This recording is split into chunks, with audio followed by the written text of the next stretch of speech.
Mobile দিয়ে কিভাবে বিশ্বকাপ খেলা দেখবেন বুঝতে পারতেছেন না, কোনো অ্যাপস খুঁজে পাচ্ছেন না, সব কিছুতেই টাকা চাচ্ছে, তাহলে ফ্রি একটা অ্যাপস বলে দেই।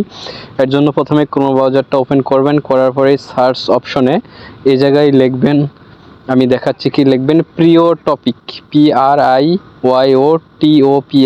প্রিয় টপিক লিখে সার্চ অপশনে ক্লিক করবেন। দেখবেন এরকম একটা হোম পেজ আসবে। এখানে যে প্রথমে যেটা দেখতেছেন প্রিয় টপিক, এটাতে ক্লিক করবেন, এরকম একটা ইন্টারফেস আসবে।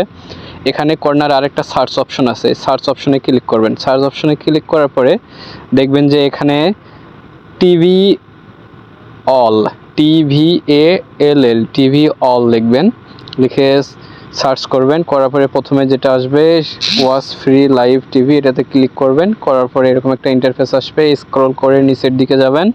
নিচের দিকে যাওয়ার পরে দেখেন এই জায়গায় লেখা আছে live TV all channel online, এটাতে ক্লিক করবেন। করার পর এরকম একটা ইন্টারফেস আসবে। এখানে প্রত্যেকটা দেশের নাম দেওয়া আছে। আপনি বাংলাদেশেতে ক্লিক করবেন। বাংলাদেশেতে ক্লিক করার পর এরকম প্রত্যেকটা চ্যানেলের নাম আসবে। বাংলাদেশেতে বিটিভি, টি স্পোর্টস, এগুলোতে খেলা দেখায়। আপনি যেটাতে দেখবেন সেটাতে সেই চ্যানেলে ক্লিক করবেন। করার সঙ্গে সেই চ্যানেলে যদি খেলা দেখায় তাহলে সঙ্গে সঙ্গে সেটা ওপেন হয়ে যাবে, যেটা হচ্ছে। এভাবে আপনি খুব সহজেই খেলাগুলো দেখতে পারবেন সম্পূর্ণ ফ্রিভাবে। আর অবশ্যই চ্যানেলটি সাবস্ক্রাইব করতে ভুলবেন না।